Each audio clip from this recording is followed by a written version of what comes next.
no se modifican líneas municipales. Dentro de las manzanas, hacer el diseño o división de los terrenos que deseo plantear, ¿no?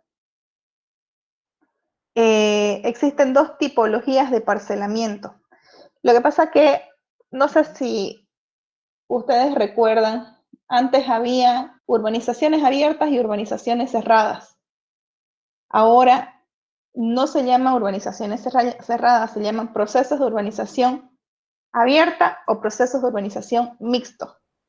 Y a eso se refiere el tema del parcelamiento, los tipos de parcelamiento o los tipos de urbanización, con parcelamiento abierto o con parcelamiento mixto. No existe solo el concepto de urbanización cerrada, pero sí el mixto. El mixto lleva ambos. La urbanización con parcelamiento abierto significa que son terrenos estructurados por vías de dominio municipal de circulación irrestricta. Es decir, que todos los lotes son frentistas o con acceso directo hacia la vía pública. Ese es el parcelamiento abierto. Todos los lotes son hacia la vía pública. Sin embargo, la urbanización con parcelamiento mixto tiene porciones de terreno que son en copropiedad, como vemos aquí, esto es todo un límite de manzana. Hagamos de cuenta que es línea municipal, línea municipal, línea municipal, línea municipal, toda una manzana útil, y aquí estaría calle, calle, calle y calle. Entonces, el parcelamiento mixto es este dibujo de aquí, donde nosotros en el corazón, en el centro de la manzana, tenemos una porción de parcelamiento cerrado, es decir, tengo una calle de propiedad privada, esta calle que es así, y todo el parcelamiento, toda la división de los lotes hacia esas calles privadas. Y tengo solamente un acceso desde la vía pública. Y mixto, porque la totalidad de la manzana no puede ser en este sentido, sino que nos dice que para manzanas que en su totalidad superan los 45.000 metros cuadrados de superficie, es obligatorio que el 50% del perímetro total de la manzana tenga lotes frentistas hacia las vías externas. Y el otro 50% puede ser paredones, así como se hacen aquí, porque estos tienen frente hacia la calle interna, paredones con un largo no mayor a 70 metros. Cada 70 metros deben existir aberturas hacia la vía pública. Última persona que dejo ingresar.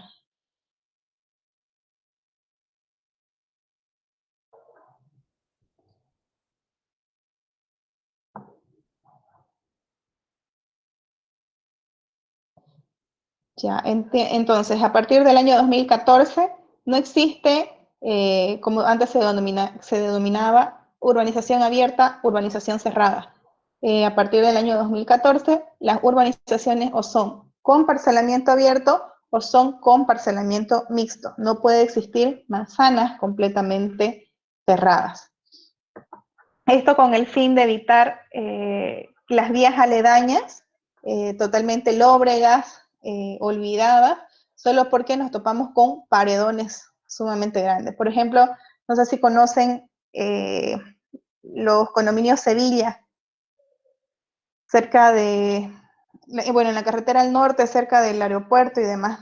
Imagínense llegar a las 10 de la noche de clases y, bueno, seguramente más de uno debe vivir por ahí, llegar en micro y tener que caminar esos paredones donde no tengo nada hacia los lados, solamente paredes y paredes. Es bastante lóbrego, da miedo, ¿no? Y es hasta peligroso. Entonces, por eso fue que se modificó el tema de el parcelamiento. Repito, con superficies de manzanas mayores a 45.000 metros cuadrados, establece que el 50% del perímetro total de la manzana deben ser lotes que dan con frente hacia las vías públicas. Y el otro 50% puede ser cerrado, pero no más de 70 metros, es decir, que cada 70 metros deben haber aberturas hacia el condominio, que conecte esta parte interna con las vías que rodean la manzana. Y con lotes con superficie menor a 45.000 metros cuadrados, establece que solamente el 25% del perímetro total del lote de la manzana deben tener frentes hacia las vías públicas. Repito esto último, manzanas con superficie menor a 45.000 metros cuadrados deben tener el 25% del perímetro total de la manzana con lotes abiertos hacia las vías públicas. Y el resto, el 75%, pueden ser estos paredones, pero con aberturas cada 70 metros de distancia.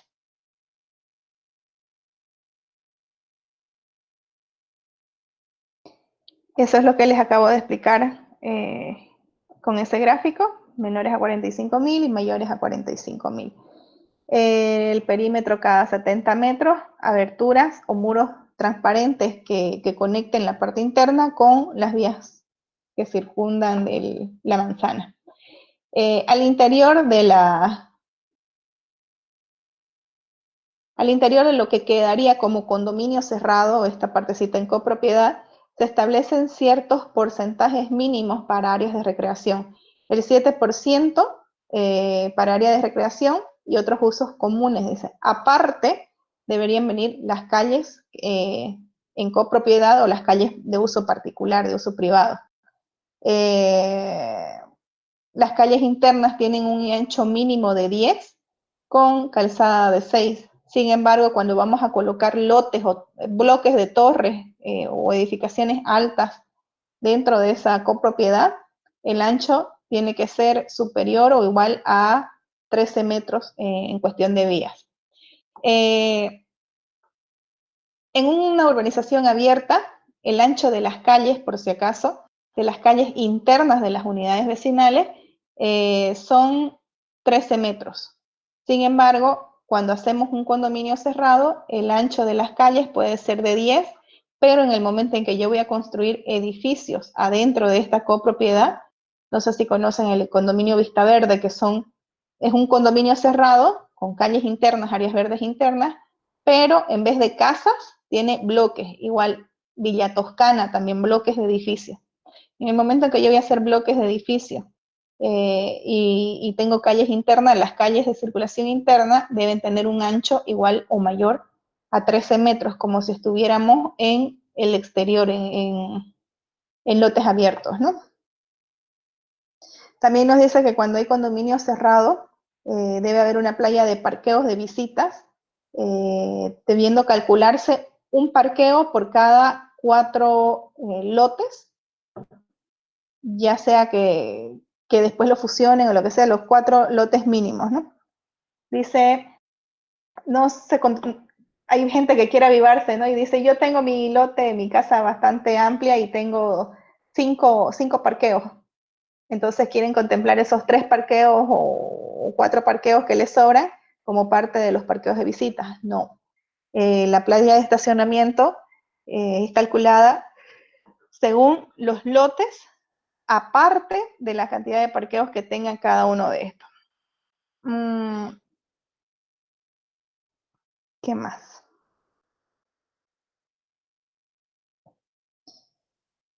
Por ejemplo, esto de aquí. La línea segmentada, espérenme.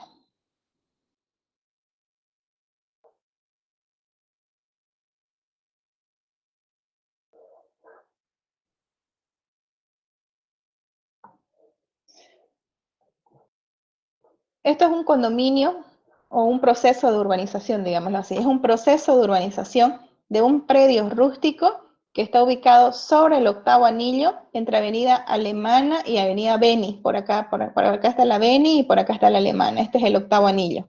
Y hacia acá, hacia el sur, estaría el 7º anillo. El proceso de urbanización de esta propiedad, el predio rústico de la urbanización, el registro topográfico con el que inició todo esto, es este polígono que nosotros tenemos aquí marcado. Fíjense que finalmente su proceso el diseño final el trabajo final que ustedes van a presentar tiene que salir similar a esto. Fíjense cómo existe diferencia hasta en los grosores de línea de lo que es la propiedad rústica, de lo que es el condominio cerrado, de lo que es el parcelamiento, de lo que son las manzanas externas y de lo que son las vías. Y todo de lo que, diferente también, de lo que está afuera de la propiedad sujeta a urbanización, lo planificado, ¿no? Pues no estoy tocando, pero existe. Entonces yo tengo una propiedad rústica, que es esta la totalidad. Y esa propiedad rústica, cuando solicitan el lineamiento, le dicen está afectado por el 8º anillo. Y el resto, no sé, incluso en la planificación de esto decía, así como tal cual está esta manzana 8, existía una calle de 13 metros y existía acá la manzana 7, la manzana 6, la manzana 5 y la manzana 4, eso era. 8, 7, 6, 5 y 4 eran la planificación que se tenía en este sector de manzanas similares a estas, un poco más angostas, pero igualitas, paralelas, ¿no? Como les comenté, las vías planificadas, que son a partir desde las vías colectoras hacia arriba, no se pueden modificar. Sin embargo, las calles de 13 metros sí pueden ser modificadas y me ayudan a tener un mejor porcentaje de cesión, de no estar tan sobreafectado. Entonces, ¿qué se hizo en este proceso? Las manzanas que se tenían, la manzana 8 se amplió, se hizo un poquito más anchita y se mantiene la calle de 13 metros. Se mantiene la vía planificada de 50 y se ingresa por la de 13 metros y se hizo una mega manzana. En realidad el tamaño de la manzana es todo esto de aquí. Si ustedes se fijan, creo que mide como más de, ¿cuánto? 150 metros, algo así. 150 por 300 deberán medir más o menos esta mega manzana. La superficie, perdón, el largo máximo de las manzanas dentro de los procesos de urbanización es de 300 metros lineales y el largo mínimo es de 50. Entonces, una manzana con los largos mínimos puedo tener de 300 por 300 o de 300 por 50, de 100 por 50. Si yo hago manzanas de 100 por 50, me voy a llenar de calles de 13 metros. Entonces va a quedar sobreafectada la propiedad rústica. En este caso se hizo una mega manzana de 300 por 150, que era lo que más daba, y se hizo al interior o al corazón de la manzana un tipo condominio con una calle particular, una calle privada con un cul-de-sac, donde yo voy a tener lotes pequeños con frente a esa calle privada. Lo mismo aquí, ¿no? Entonces, si ustedes se fijan, incluso la línea segmentada es diferente a la del límite de la propiedad. Entonces, este es el límite de mi condominio. Y alrededor tengo lotes grandes porque son sobre el anillo. Y esta de aquí, si se fijan, es de 22 metros de ancho, si bien está afuera, pero es una vía colectora. Entonces, sobre vías colectoras, sobre vías principales, sobre vías troncales, yo puedo construir edificios más altos. Y para poder construir edificios más altos, la misma norma me exige tener terrenos más grandes. Y el mismo inversionista le conviene tener terrenos más grandes. Es decir,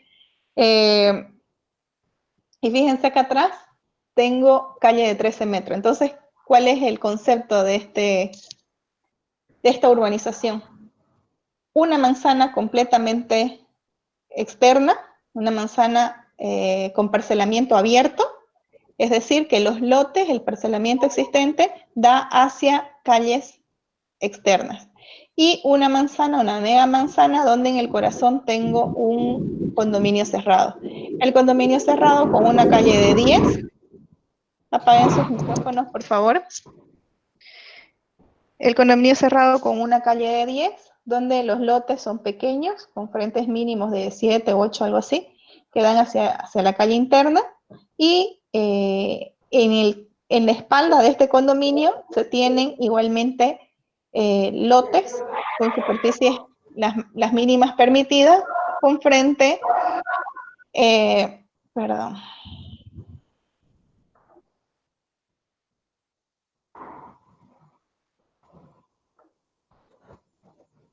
¿Me pueden desactivar, por favor, los micrófonos? Ya, gracias. No, siguen. Neider. Belén Sí tiene Neider. puntos. Ya, gracias.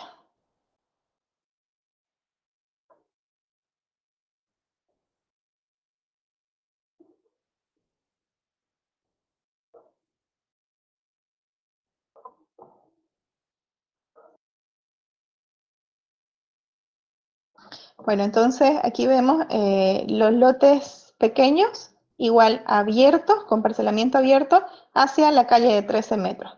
Esto de aquí que da hacia el octavo anillo, hacia calle de 13 metros, calle de 13 metros y la calle de 13 metros. El ingreso al condominio y luego hacia las vías colectoras con lotes mayores y hacia el octavo anillo con lotes mayores. El tema de la cesión de áreas, el tema del 22% obligatorio.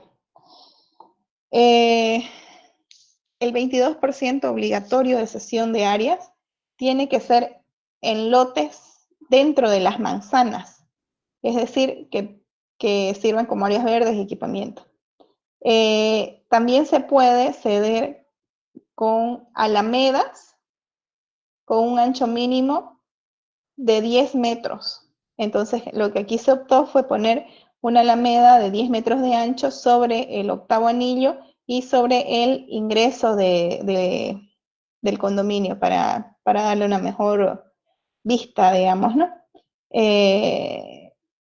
Ahora, cuando la afectación, lo vuelvo a decir, cuando la afectación por esta vía, que es el anillo, supera el 18%, que sumado al 22 me daría 40%, en este caso por decir 18 más 22 son 40, más mi adicional de esta vía, pónganle que tenga 43% de cesión. Si yo en esta vía principal, en vez de tener 18%, sumara 23%, 25%, pónganle que sea la afectación de esta vía. Entonces, 25 más 22 supero el 40% permitido. Entonces, puedo bajar hasta un mínimo de 12, pero que sumado este 25 más lo de aquí, sea 40. Entonces, si yo tengo 25, acá tengo que tener 15. Correcto, 15. Entonces, 25 más 15 son los 40%. Y adicional, mi callecita.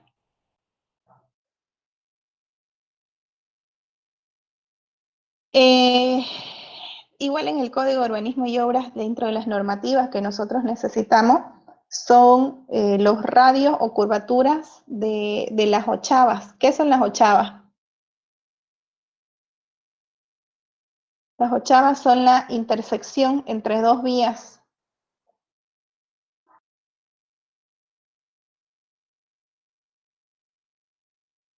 Es decir, yo tengo mi límite de manzana.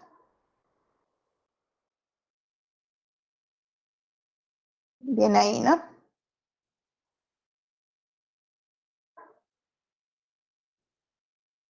¿Están viendo lo que estoy dibujando? Esta es mi manzana y aquí viene calle, calle y calle. Esta intersección no puede ser a 45 grados, sí o sí tiene que tener una curva de ochava. Entonces todo depende del ancho de la intersección de las anchas de vía. Es decir, si tengo una calle de 13 con una de 16, entonces yo voy a buscar una de 13 con una de 16, mi curva de ochava o mi radio de ochava es 9 metros. Entonces yo voy a medir.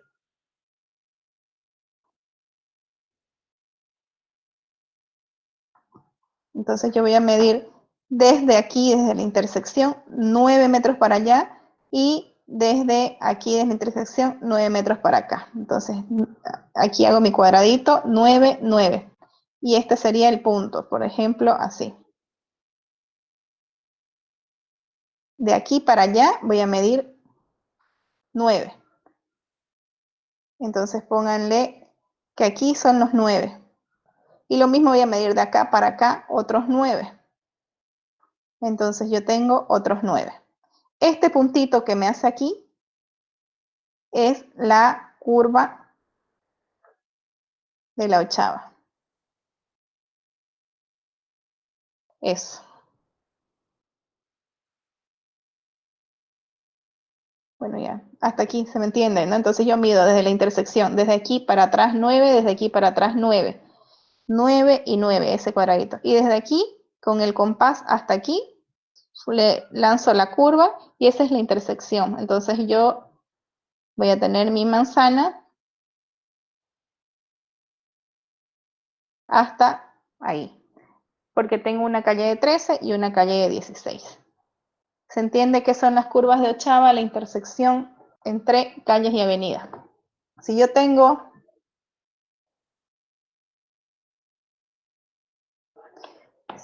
una vía de 30 con una vía de 50, entonces voy a venir acá. 50 con 30, entonces mi radio va a ser de 22, mi ochava va a tener un radio de 22. Entonces lo mismo, desde la intersección 22, desde la intersección 22. 22 y 22 le hago el cuadradito y desde la intersección de ese cuadrado pongo el compás hasta aquí y hago la curva. Eso para todas las intersecciones de todas las esquinas de manzanas útiles. Las aceras peatonales. Las aceras peatonales no forman parte de la propiedad privada.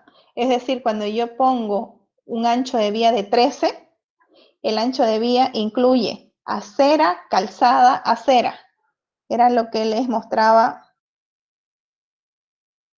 en estos anchos de acá, por ejemplo, ancho de vía de 13. Fíjense, la línea municipal es la línea donde empieza mi terreno, pero la vereda o la acera está afuera, forma parte del ancho de vía. Entonces, cuando yo hablo el ancho de vía es de 13, yo no cuento solamente la calzada, sino cuento de línea municipal a línea municipal.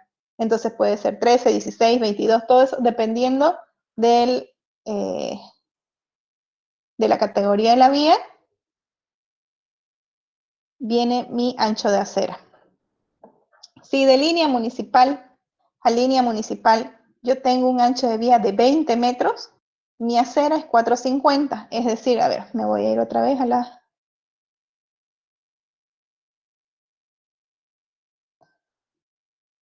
Por ejemplo aquí, 22 metros de ancho, de línea municipal a línea municipal. Y la norma me establece que las vías de 22 metros de ancho tienen 350 de acera. Entonces al 22 es que yo le voy a restar 350 de un lado y 350 del otro. El resto me queda para calzadas. Generalmente, bueno, no generalmente, siempre, las calzadas son múltiplos de 7 y de 9 por el tema de las mismas maquinarias para pavimento y demás. Entonces, volvemos a la lámina donde estábamos. Aquí. Hay una parte en el código, en el tomo 2, donde tenemos, como les decía, las curvas de las ochavas y los anchos de las aceras según el ancho de vía a la que pertenece. Les vuelvo a repetir, las aceras están fuera de lo que es la línea municipal, fuera de lo que es la propiedad privada.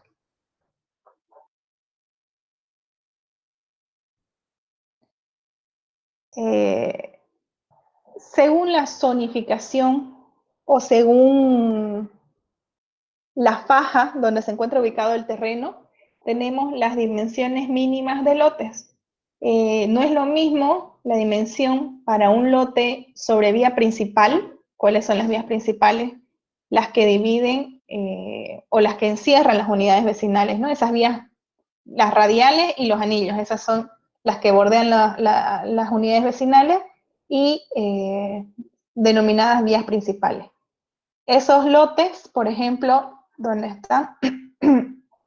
tienen 600 metros cuadrados como superficie mínima en el parcelamiento. Sin embargo, las calles de 13 metros al interior de las unidades vecinales, o sea, las calles de 13, son denominadas Z4 y tienen superficie mínima de lote 150 metros cuadrados cuando son a mitad de cuadra, con frente mínimo de 6, y en esquinas son 250 metros cuadrados de superficie con frente mínimo de 10. Sin embargo, sobre las vías principales y radiales y anillos no tengo una diferencia entre lotes en esquinas, lotes medianeros, ni un frente mínimo. Entonces, esto es para que ustedes sepan las diferencias. Por ejemplo, aquí,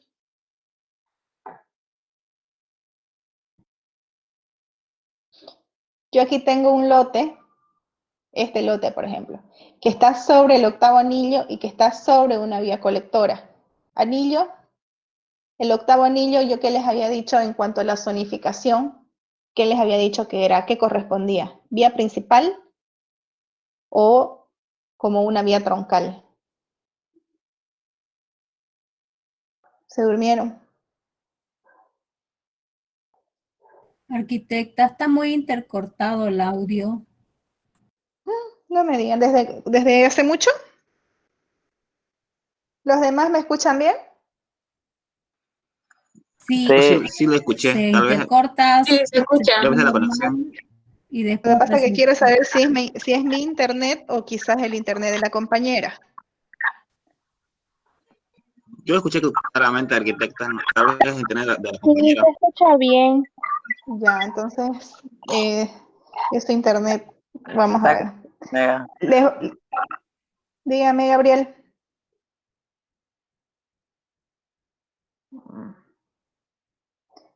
Ya, ¿qué parte vuelvo a repetir si quieren que les vuelva a explicar? A mí lo que me interesa es, como ustedes van a hacer un diseño urbano, lo que me interesa es que entiendan qué pasa con las curvas de las ochavas, qué pasa con el parcelamiento, que dependiendo de las vías que estemos manejando, dependiendo de los anchos de vías, vienen las superficies mínimas de los terrenos, ¿no? Les iba a explicar en este terreno de la esquina. Nosotros lo tenemos ubicado sobre el octavo anillo y sobre la vía de 22 metros de ancho. Esta viene a ser una colectora. ¿Qué habíamos hablado en la parte de zonificación o en la parte de estructura vial en la anterior clase? Que era a qué correspondía el octavo anillo. Vamos a ir a recordar esa lámina.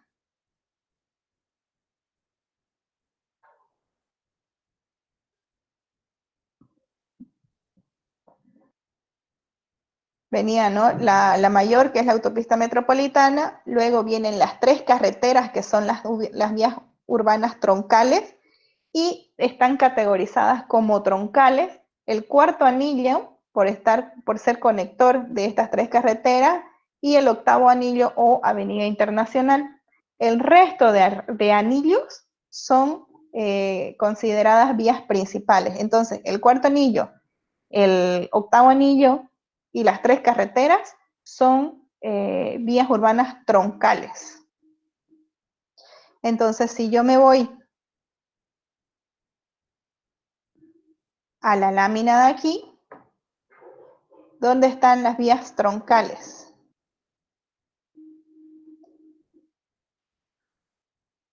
Aquí está, faja de uso mixto de alta densidad. Estas son las avenidas troncales. Cuando ustedes leen la definición en el Código de Urbanismo, ¿qué significa faja de uso mixto de alta densidad? Dice, corresponde a las vías troncales interconectoras con los diferentes distritos, con los diferentes municipios o ciudades, ¿no? Y tenemos una superficie mínima de 1000 metros cuadrados. Y ese es sobre el octavo anillo. Y luego tenemos la colectora, no era la intersección entre una colectora y una troncal. La colectora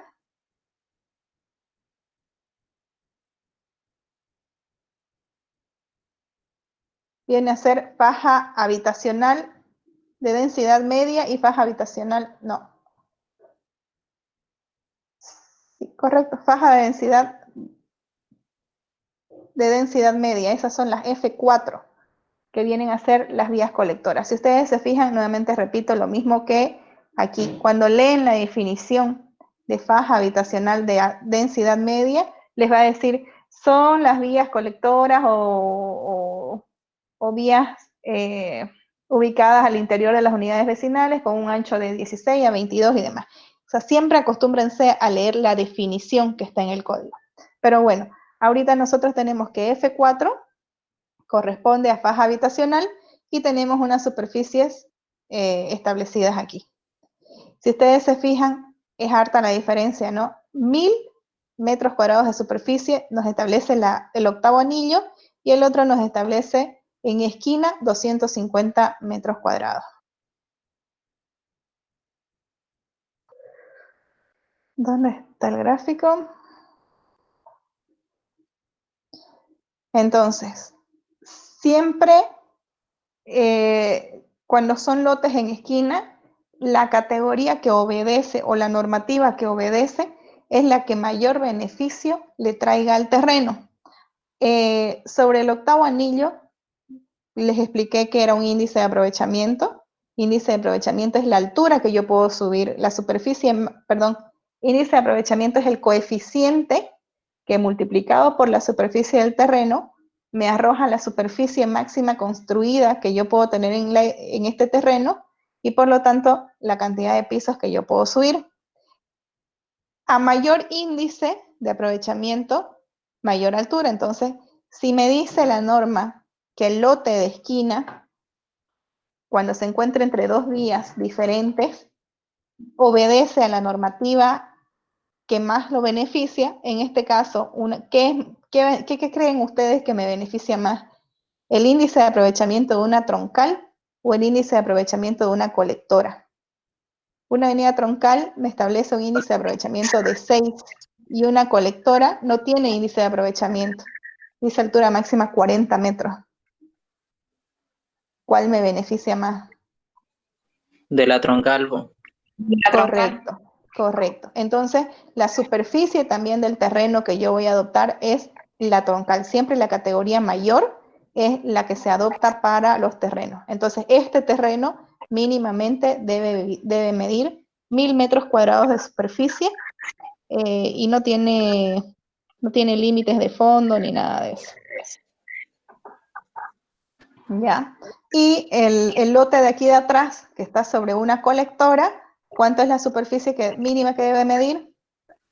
Puedo tener lotes de 150 y 250 en esquina. Mínimo. Puedo tener los más grandes, pero no menos a eso. Este está súper grande, ¿no? Entonces, se van dando cuenta que dependiendo de la ubicación del terreno, viene la superficie de mi lote.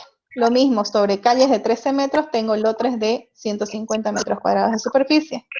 Sin embargo, sobre el octavo anillo, son lotes de 1000, por eso es que están más grandes. ¿Ya? Entonces, eso es lo que ustedes deben aplicar en el momento en que hagan su diseño. ¿Hasta ahí tienen alguna pregunta?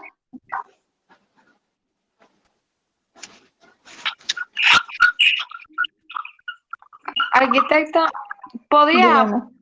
volver a explicar acerca de cómo sacamos el índice de aprovechamiento para ver la altura de los edificios, por favor?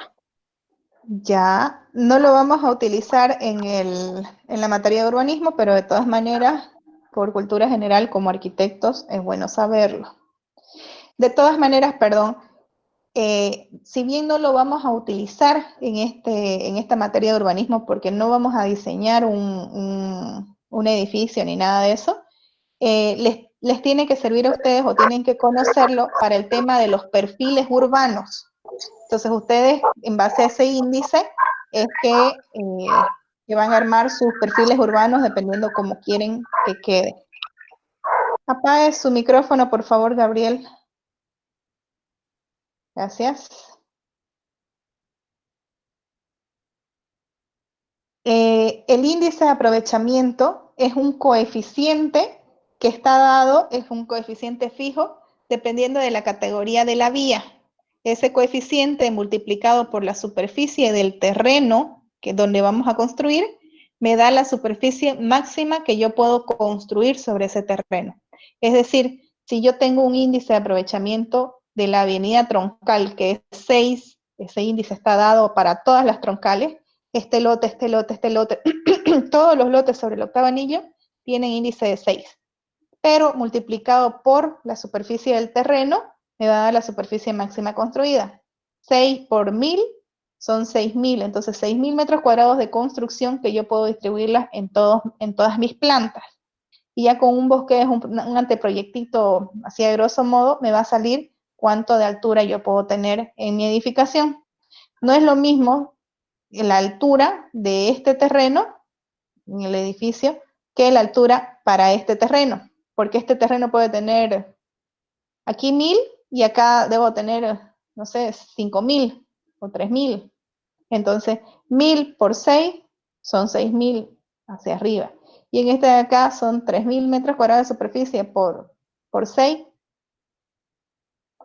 9000, digamos, ¿no? Entonces, a mayor índice, mayor altura. Y obviamente a mayor cantidad o superficie del terreno, también mayor altura. Y otra cosa, ¿no? Si yo tengo, por decir, este terreno de 3000 metros cuadrados con un índice de 6, 3000 por 6 son 6 por 3, 18. ¿Cómo era? Tengo 3000 metros cuadrados de superficie multiplicado por 6. Si esa superficie total yo nada más la construyo en el corazón de ese terreno, en un pedacito de 10 por 10, me va a salir una torre inmensa. Pero si yo ocupo la mayor superficie del terreno, lo mayor que pueda usar, me va a salir más chato, porque la superficie que me arrojó ese índice, la estoy utilizando en mayor superficie sobre la superficie del terreno. Entonces, no es que me arroje una altura máxima de la edificación ni una altura común, sino es un coeficiente que multiplicado por la superficie del terreno me va a arrojar la superficie construida total de mi terreno. Y obviamente ya dentro de lo que es el proyecto, hay cosas que se toman en cuenta dentro de la superficie, hay cosas que no, y va creciendo un poquito más, ¿no? Pero a grosso modo es lo que les estoy diciendo. ¿Se entendió ahí? Sí, Arqui, gracias. Entonces, cuando ustedes hagan el análisis del sitio, ustedes tienen que ir pensando, yo aquí voy a planificar vías principales, acá voy a hacer ciertas zonas, todo este sector, y yo puedo crear mi propia normativa para crear estos perfiles urbanos en base a los índices de aprovechamiento, ¿no? Y obviamente no solo índices, pueden ser también basamentos, porque hay sectores, por ejemplo aquí, las calles de 13 metros, no me aplica índice de aprovechamiento. Las calles de 13 metros me hablan sobre alturas máximas de basamento nada más, igual que al interior del condominio. Entonces ya sabemos que tenemos, según la zona o según la faja, tenemos superficies mínimas de terreno, tenemos las intersecciones de vías para las curvas de los achaves y según el ancho de vía tenemos el ancho de acera que corresponde. La acera es parte de la vía pública, es decir, que si mi vía es de 20 metros de ancho, dentro de esos 20 tengo 450, calzada 450.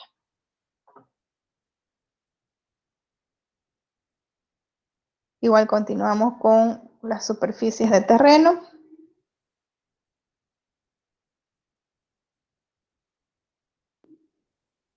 Con superficies de terreno, y para cada zona o faja tiene su superficie de terreno. Por ejemplo, para la zona industrial hay superficies mínimas, ¿no? Para Z4 también superficies mínimas, no solamente para fajas. Los usos de suelo. Los usos de suelo que visa el gobierno municipal solamente dan uso de suelo vivienda, uso de suelo mixto y uso de suelo de equipamiento terciario o distrital. El uso de suelo mixto, por lógica, ¿dónde aplican? Los usos de suelos mixtos. Es decir, que acepta el comercio y la vivienda, y son comercios un poquito más complejos, ¿no? Justamente por el acceso de la vía, por el ancho de la vía, El uso de suelo mixto viene sobre radiales, anillos, sí, sobre radiales y anillos. El uso de suelo mixto. El uso de suelo vivienda. El uso de suelo vivienda está al interior de las unidades vecinales. Todas las calles, absolutamente todos, incluso las vías colectoras también tienen el uso de suelo vivienda. ¿Cuál es la diferencia? Que sobre las vías colectoras hay un poquito más de flexibilidad con los usos de suelo, con los usos de las edificaciones compatibles con la vivienda. Es un poquito más flexible. Y esos compatibles se regulan en base a las tablas del mismo tomo 2 del Código de Urbanismo y Obras. Y el uso de equipamiento terciario o distrital se encuentra sobre, más que todo sobre las carreteras y sobre la franja del tercer anillo entre interno y externo. Entonces, esos son los áreas de equipamiento. Si vemos un plano director,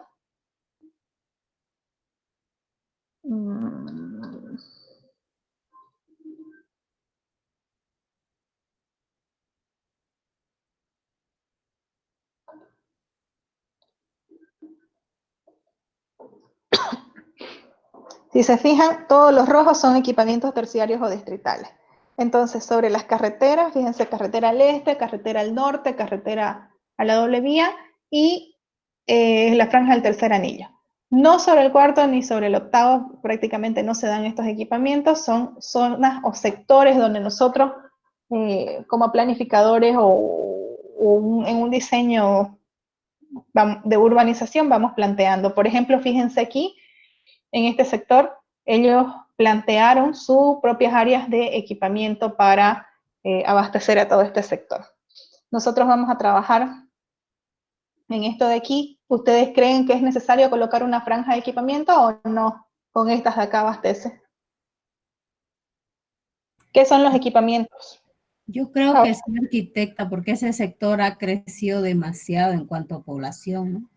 Correcto. Y de allá hasta acá se hace bastante en el tiempo, más que uno le toma llegar, ya no es como del cuarto al quinto anillo, que unos 30 minutos está, pero de allá le tira más de una hora, digamos. Correcto, entonces son zonas nuevas, son zonas alejadas y que si ustedes se fijan alrededor no tenemos franjas de equipamiento cercanas, entonces sí o sí necesita, así como en este sector, al momento de planificarlo, plantearon sus franjas de equipamiento, hay lo mismo en este sector, y fíjense por acá también empiezan a plantear, fíjense aquí en este sector. Entonces existen ciertos sectores, no tiene que estar limitado a que sobre las carreteras y el cuarto anillo, ahí nada más, ¿no? No, se puede plantear, fíjense aquí empiezan a aparecer estos pedacitos como equipamientos distritales, ¿no? Entonces, tenemos 3 usos de suelo para lo que son los terrenos de propiedad privada, son uso de suelo vivienda, que son todas las calles adentro de las unidades vecinales, incluso las vías colectoras. Tenemos el uso de suelo mixto, que se da sobre las vías principales, que son las que bordean a las unidades vecinales, y tenemos el uso de suelo de equipamiento terciario o distrital, que son equipamientos, pueden ser privados o públicos, cualquiera de los dos, que dentro de lo que es el plano director se pueden localizar o se puede ver que sobre todo están ubicados sobre las troncales y sobre la franja del tercer anillo. Pero eso no implica en que nosotros no podamos plantearlo en nuestro diseño por un tema de lejanía y demás cosas. Eso en cuanto a los usos de suelo privado. Con respecto a los usos de suelo público, tenemos equipamiento terciario o distrital de uso público y equipamiento primario. El equipamiento terciario o distrital se caracteriza por estar sobre avenidas principales, radiales o anillos por el tema de acceso. Ahorita vamos a hablar más específico sobre equipamientos, pero básicamente el equipamiento terciario es eso, acceso o abarca o abastece o sirve para todos los distritos o a nivel ciudad. Y el equipamiento primario es sí o sí de carácter público y solamente es con un radio de influencia a nivel unidad vecinal y se encuentra al interior o el corazón de cada unidad vecinal. El vecino puede llegar a pie. Estos equipamientos primarios, como les digo, son de carácter público sí o sí y se encuentran ubicados sobre las vías colectoras que están al interior de las unidades vecinales. Entonces, aprovechando que estamos, hasta ahí les queda claro, ¿no? Para que vayamos hablando o qué dudas tienen con respecto a eso.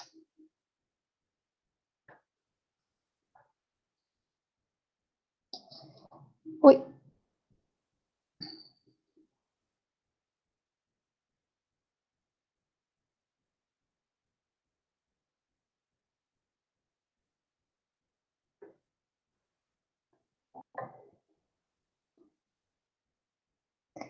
Bueno, hasta ahí hemos hablado lo que es normativa, conceptos y etapas para urbanizar, normativa urbanizable, estructura vial y zonificación urbana.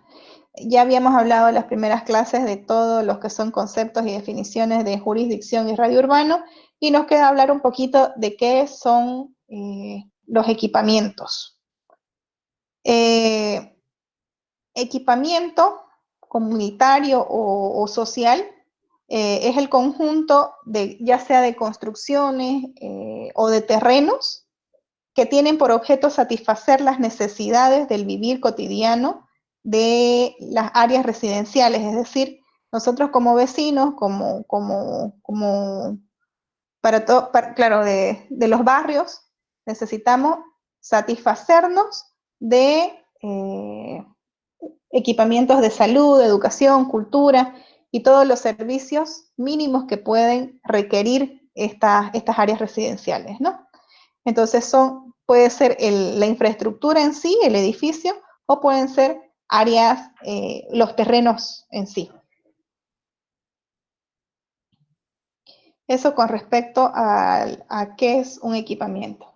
Nos habla de jerarquía del equipamiento. Bueno, para concluir un poquito el tema de conceptos de equipamiento, tenemos cuáles son estos servicios de primera necesidad. Son salud, educación, cultura, recreación, comercio, el mismo uso administrativo o de gestión que vienen a ser las policías, palacios de justicia, correos. Entonces son áreas de equipamiento, ¿no? Dice jerarquía del equipamiento. ¿A qué nos referimos con jerarquía del equipamiento?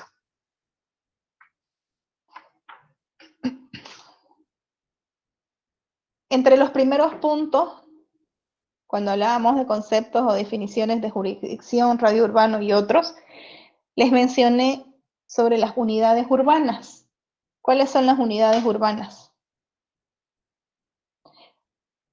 Las unidades urbanas son, según el tamaño, ¿no? Barrio, unidad vecinal, distrito municipal, barrio, V, distrito y ciudad. Son las escalas urbanas que nosotros tenemos en nuestra ciudad. Para entender lo que es la jerarquía del equipamiento es el nivel el equipamiento según el nivel de las unidades urbanas. Por ejemplo, en el equipamiento de tipo comercial, cuando hablamos de barrio, unidad vecinal, nosotros podemos, en el tema de comercio, abastecernos de una tiendita del barrio, de una tiendita de abarrotes y demás. Conforme vamos creciendo, tenemos el equipamiento urbano, la unidad distrital, entonces ya vamos a necesitar un mercado de nivel distrital, un mercado distrital. Y a nivel ciudad o a nivel urbano vamos a necesitar un mercado mayorista. Entonces la jerarquía del equipamiento depende de las unidades urbanas a las que va a atender ese equipamiento. ¿Se entiende ahí, no? Y obviamente, dependiendo de la jerarquía del equipamiento, viene la localización y radio de influencia. Si yo voy a atender, por ejemplo, con el tipo de equipamiento salud. Si yo voy a atender, ustedes saben que la jerarquía del equipamiento de salud viene a ser primer nivel, segundo nivel y tercer nivel. El primer nivel es el que va a atender a un radio de influencia menor, que es solamente la unidad vecinal.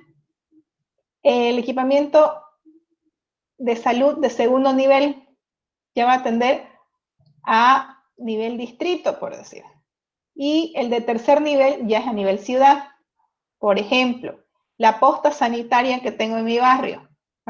Se los doy como salud porque es lo que estamos más al tanto ahorita por el tema de esta crisis que estamos pasando, ¿no? Si yo me enfermo, lo primero a donde tengo que correr es al centro de primer nivel, al centro de mi barrio, donde yo llego a pie. Al siguiente nivel, si es de mayor complicación, voy a ir a un hospital obrero, por decir que es nivel distrital. Y si es mucha mayor complicación, voy a ir a un San Juan de Dios, a una caja nacional, a una caja petrolera. Entonces, dependiendo, y que estos, los que les acabo de mencionar, ya atienden a toda la ciudad en sí. O sea, puede venir incluso del área rural, van a venir a atenderse a esos de tercer nivel, porque tienen mayores coberturas en cuanto a atención y demás, ¿no? Y demás infraestructura. Entonces, a eso nos referimos con jerarquía del equipamiento y localización. El tema de localización, si yo voy a atender a mayor cantidad de gente, entonces yo necesito la localización en una vía de mayor afluencia de vehículos, de mayor circulación. Entonces, los equipamientos terciarios o distritales van ubicados siempre sobre vías principales. Sin embargo, los equipamientos vecinales o barriales van al interior de las unidades vecinales sobre vías colectoras. El tema de la localización de los equipamientos no es solamente, bueno, aparte de lo que son las vías, para la ubicación o compra o adquisición del terreno, inciden muchos factores, ¿no? Uno, el factor ideal, que era lo que les decía, que sea la vía, que esté lo ideal uno por distrito, dependiendo si son distritales y demás, ¿no? Pero incide el factor económico, incide el factor de que exista la oferta del terreno, de que el gobierno municipal pueda, si va a ser público, pueda ser adquirido por los gobiernos municipales, porque, por ejemplo, si yo tengo un terreno dentro de una unidad vecinal sobre una vía colectora y me va a costar $1 millón para hacer un equipamiento primario, pero y cumple con todas las características, pero no, el gobierno municipal no tiene para invertir $1 millón en el terreno. Y en ese mismo sector, pero ubicado más allácito, tengo un terreno a mitad de precio, pero la diferencia es que no está en el centro o en el corazón de la unidad vecinal, está un poco más pegado al límite de la unidad vecinal. No importa, esos son los factores que inciden, porque estamos viendo el tema de económico, el tema de existencia del terreno. Muchas veces, por ejemplo, en los distritos que están ya poblados, distrito 1 o distrito 11, que se quiere implementar un equipamiento primario, existe la necesidad, lo que no hay son terrenos. Entonces, el tema de localización va a ser bastante complicado, el que cumpla con todas las características mínimas necesarias, porque no hay ofertas de terrenos para este tipo de equipamientos. Entonces, se hace un estudio, un análisis, se justifica y de eso depende la localización. O sea, son varios factores que inciden en la compra del terreno en sí, ¿no? Son factores de proximidad, lejanía respecto a la vivienda o al área de influencia que va a atender, compatibilidad de usos, accesibilidades, y sin embargo hay que analizar ciertos aspectos de viabilidad económica, el costo de la urbanización, el costo-beneficio, los atractivos funcionales. Entonces no es solamente el tema de lo quiero aquí y punto, ¿no? Sino que tiene que ser factible comprar ese terreno en ese lugar. ¿A qué nos referimos con umbral de equipamiento?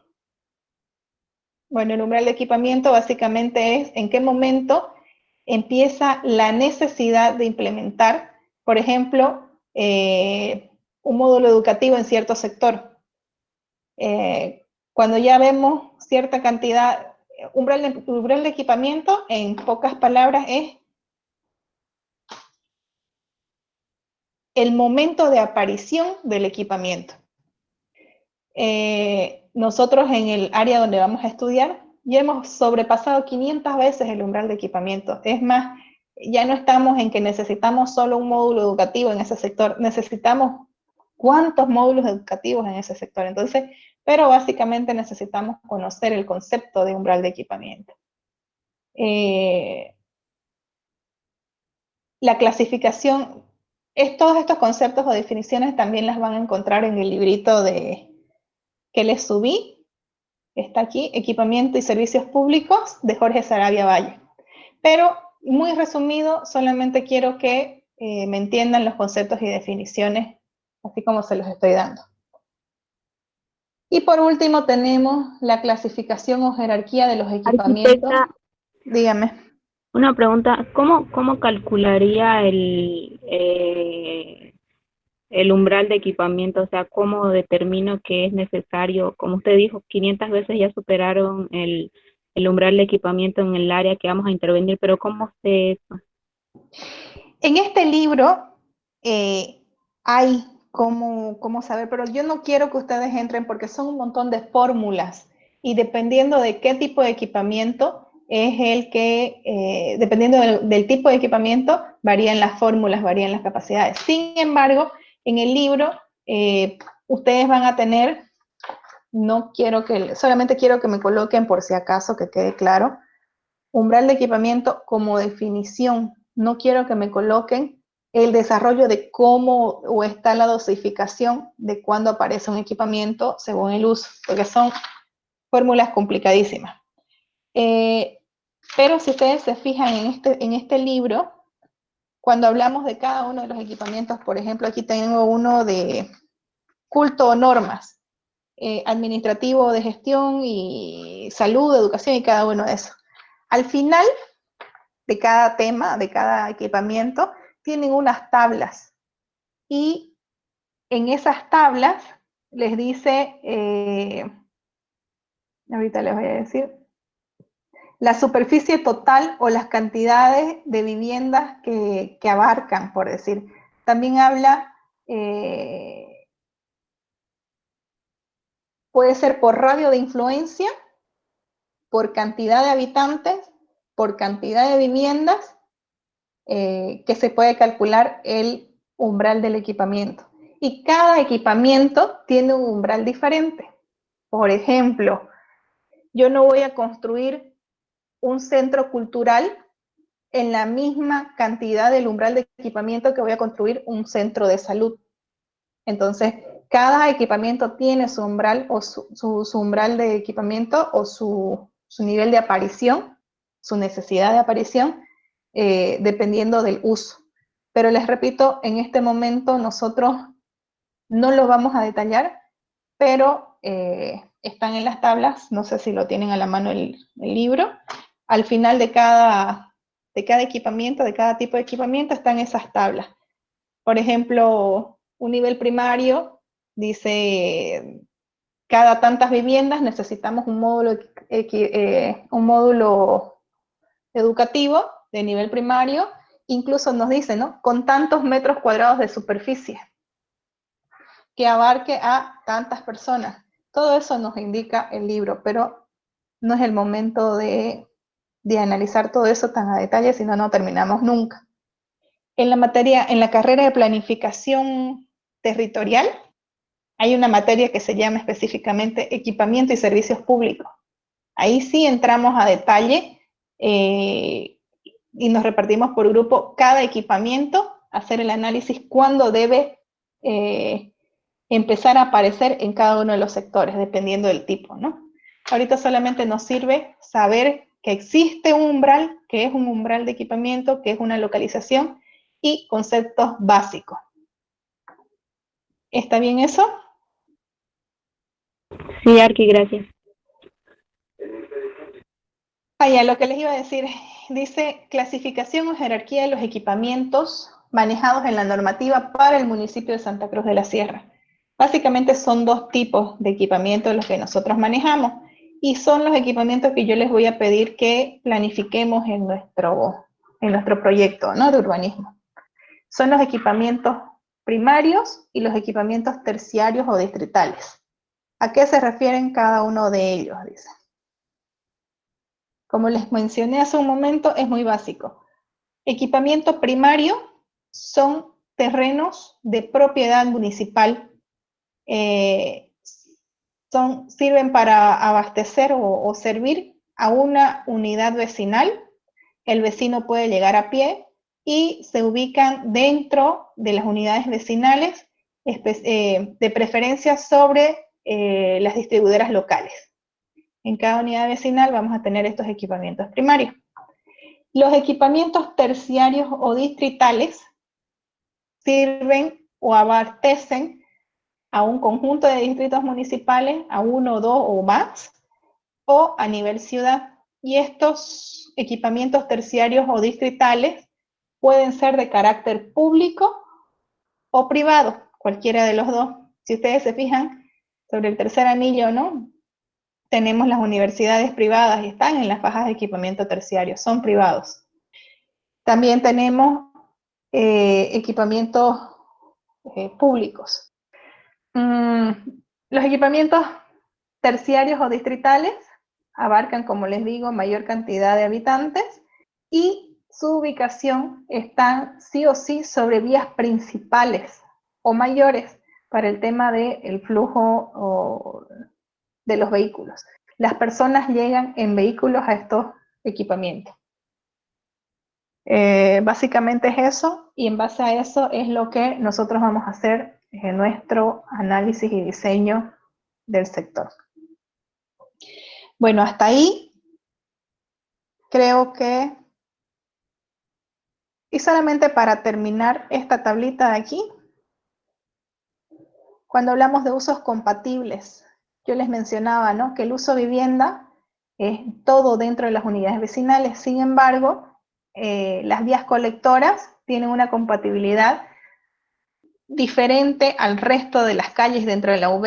Es decir, que el uso de vivienda me permite, por decir, un uso de restaurante, pero con ciertas restricciones. El restaurante solamente para atención hasta 30 personas y sin expendio de bebidas y sin música al vivo, por decir.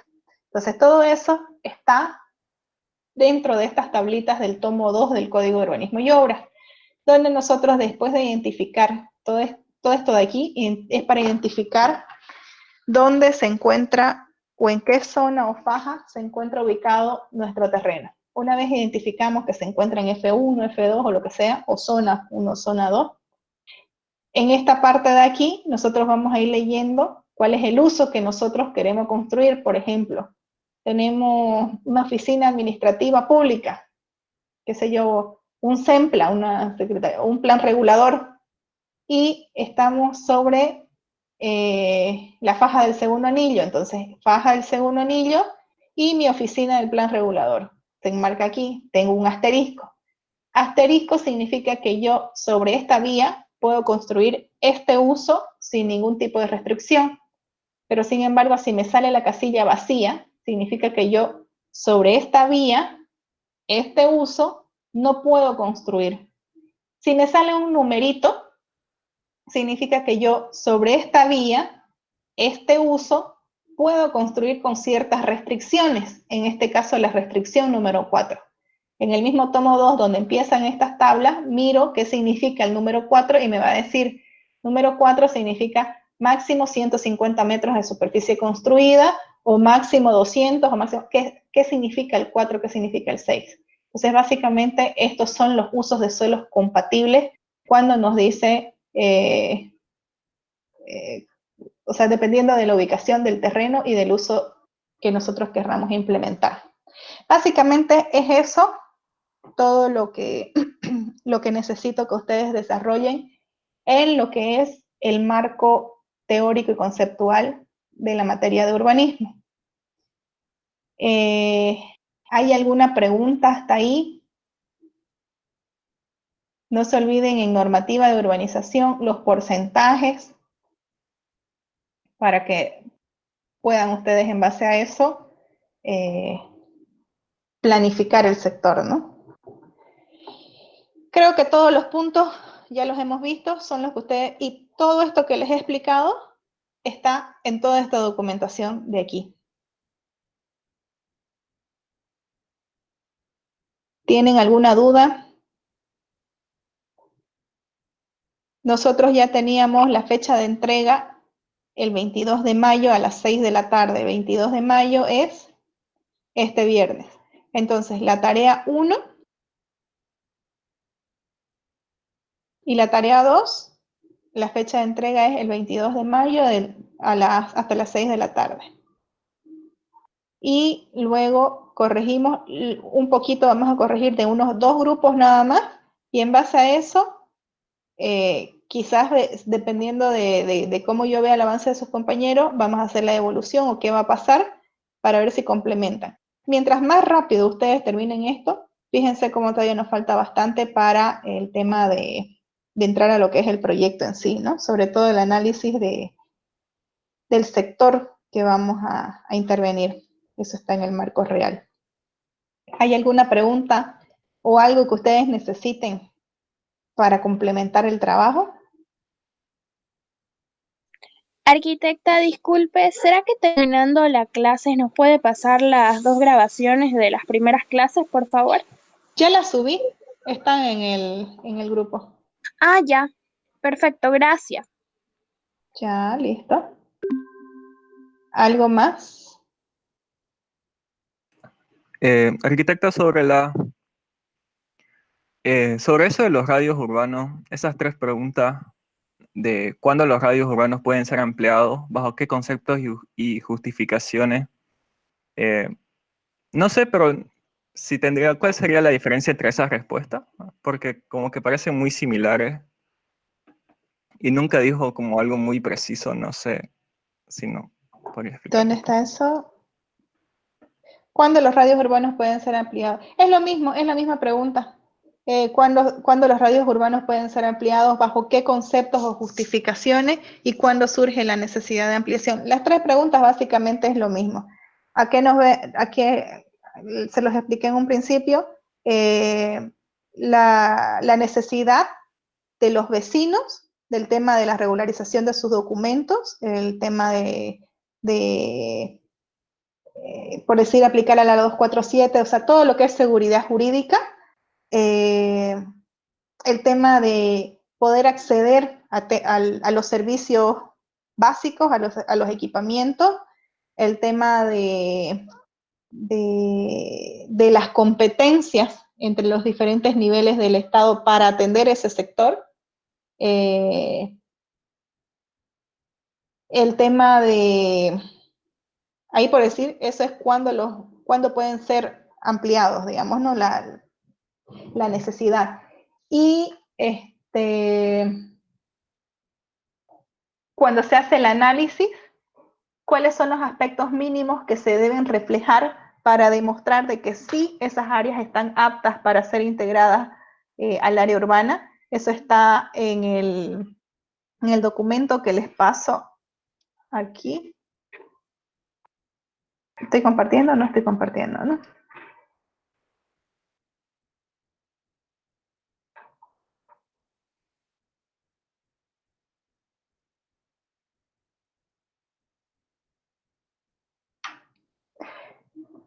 Si ustedes se fijan en los documentos, guía de delimitación y homologación de áreas urbanas. Ahorita va a entrar.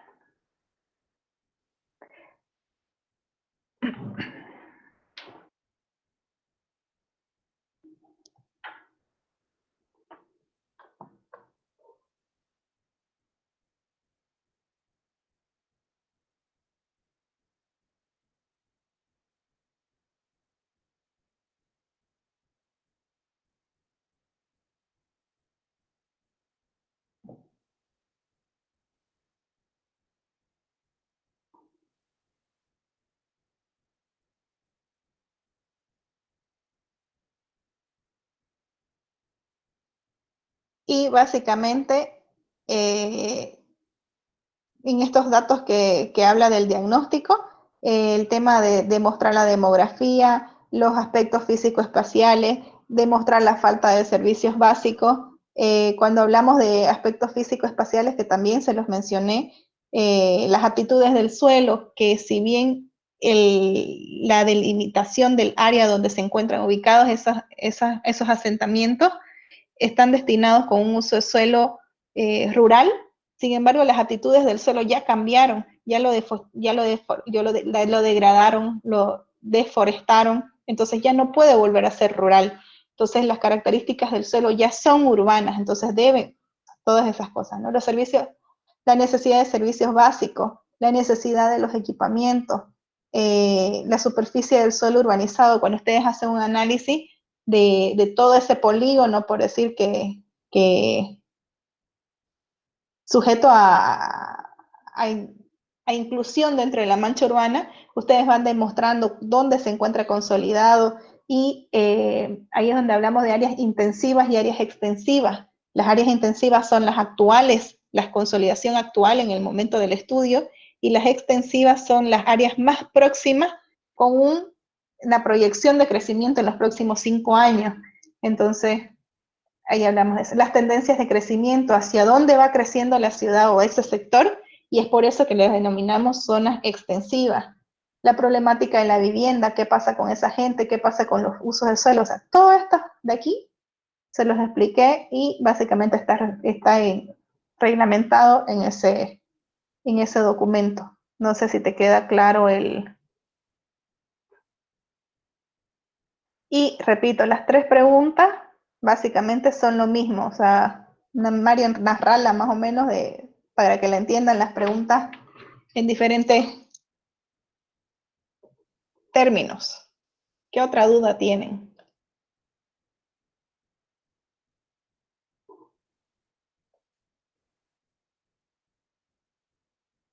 Dice arquitecta, el PTDI, el plot y el PDF de equipamiento urbano que subió a Classroom, no se puede abrir todo el contenido.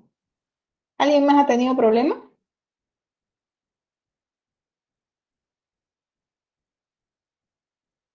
Arquitecta, ahorita, por ejemplo, uno entra al Classroom y no se pueden desplegar ninguno de los documentos que subió. Están bloqueados. Pero la primera vez el primer día que lo subió, sí se podían ver. ¿Por qué están bloqueados? Mire cómo le aparece así y no se pueden visualizar, digamos, no sé por qué. Pero yo los bajé, sí, ¿no?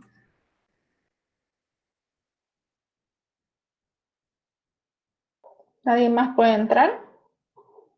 Ya, voy a verlos, voy a alinear a ver qué pasó, pero se supone que todos deben poder ingresar.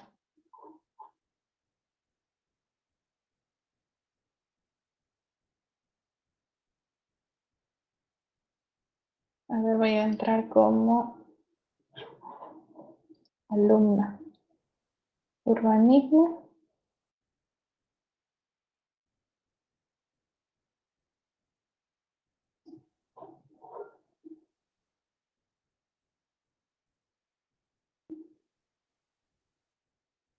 ¿Se puede? Ahorita estoy entrando como alumna. Estoy entrando con otro correo y ahí estoy abriendo. Simplemente denle clic Fíjense cómo, esperen un ratito. Fíjense, clic izquierdo en el documento, un clic y entra. Un clic y entra. Un clic y entra. Ahora que ustedes quieren hacer otra cosa aquí, no sé, lo que no pueden es bajarlo seguro.